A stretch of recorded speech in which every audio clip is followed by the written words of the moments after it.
بسم اللہ الرحمن الرحیم۔ شروع اللہ کے پاک اسم سے جو رحمان بھی ہے اور رحیم بھی۔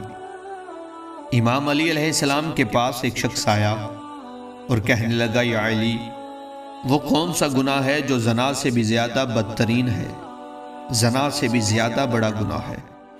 تو میرے مولا امام علی علیہ السلام نے فرمایا، اے شخص، وہ گناہ جو زنا سے بھی زیادہ بڑا اور بدترین گناہ ہے وہ غیبت ہے، کیونکہ اللہ زانی کو تو معاف کر دیتا ہے مگر غیبت کرنے والے کو تب تک معاف نہیں کرتا جب تک وہ خود معاف نہ کر دے جس کی غیبت کی گئی ہے۔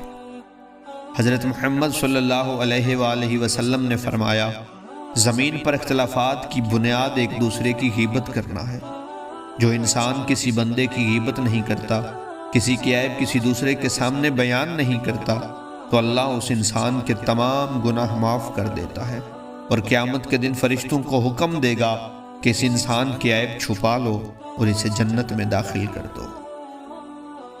خداوند عالم سے دعا ہے کہ وہ ہمیں نیک اعمال کی توفیق عطا فرمائے۔ اگر آپ کو ہماری ویڈیو پسند آئے تو ویڈیو کو لائک اور چینل کو سبسکرائب کریں۔ ملتے ہیں اگلی ویڈیو میں۔